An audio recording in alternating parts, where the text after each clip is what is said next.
Como é que temos a certeza de que a doutrina cristã que recebemos da Santa Igreja Católica é verdadeira?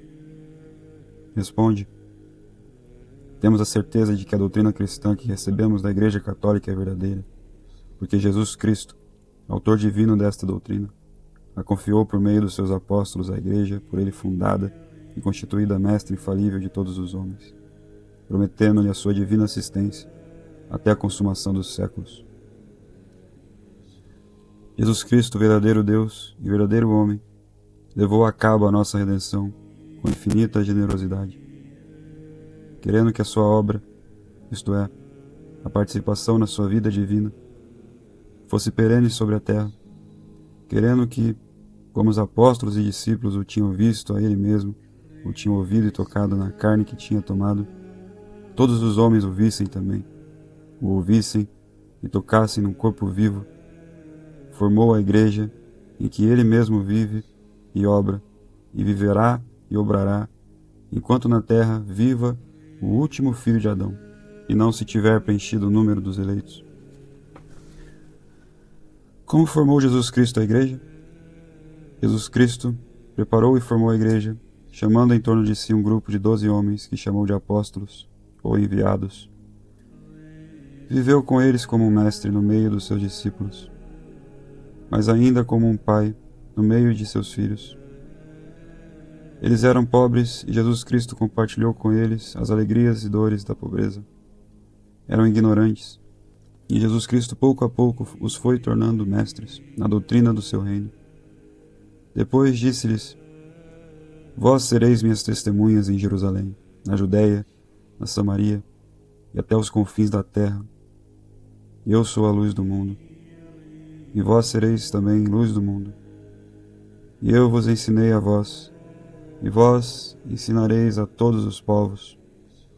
Tenho poder pleno no céu e na terra, e este poder eu vou-lo dou a vós, e convosco e por meio de vós permanecereis sobre a terra até o fim dos séculos. Com estas palavras, Jesus Cristo estabeleceu o seu reino, fundou a sua igreja, e por ela ensina, governa e santifica os homens. E assim o único meio de conhecer a verdade, de receber a graça, e com ela a vida do Espírito de Jesus, é a Igreja, só a Igreja. Suposto isto, facilmente se compreende que o assentimento que prestamos à doutrina proposta pela Igreja em nome de Jesus Cristo está imune de toda possibilidade de errar. Ecclesia Dei vive columna et firmamento veritatis.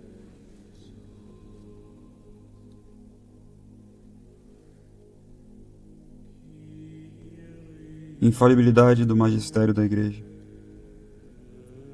A união entre Cristo e a Igreja docente, que podemos chamar o supremo magistério da Igreja, não pode realizar-se sem a infalibilidade da mesma Igreja, a não querer fazer-se do mesmo Cristo cúmplice e solidário no erro, destruindo assim a obra de salvação pela qual veio à terra. Supor que a doutrina ensinada pela Igreja não é verdadeira é supor que o edifício levantado por Jesus Cristo pode arruinar-se por completo e que o tesouro de verdades por ele confiado à Igreja pode ser roubado ou corrompido, deixando o cristão a braços com as dúvidas mais angustiosas. Os livros santos, a tradição, a história toda da Igreja, a mesma razão humana proclamam a infalibilidade da Igreja. A Igreja, constituída por Jesus Cristo, mestre infalível de todos os homens, continuará a sua missão sempre assistida por Cristo, até ao fim dos séculos, para que assim se cumpra a vontade daquele que quer a salvação de todos os homens. Se assim não fora, Jesus Cristo quereria o fim sem o meio necessário, isto é, quereria que todos os homens caminhassem à luz do sol e ao mesmo tempo apagaria esse sol no meio do firmamento. Absurdo e indigno do Filho de Deus. Assistência divina.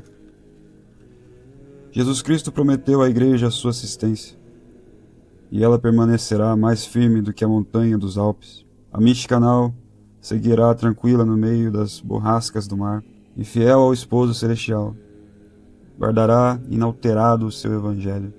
Deixar escapar uma só dessas verdades, mudar um só tio deste código divino, secar uma só das fontes vivificadoras da graça, equivaleria a perecer.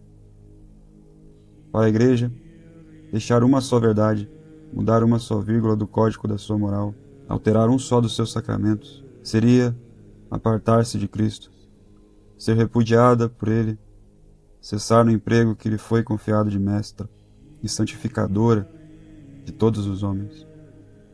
A Igreja deve viver e vive sempre com Cristo, como esposa fiel, esposa sempre fecunda, que, cumprindo sobre a terra o ofício de mãe, radiante de luz e de glória, deve subir ao céu, juntar-se com seu esposo.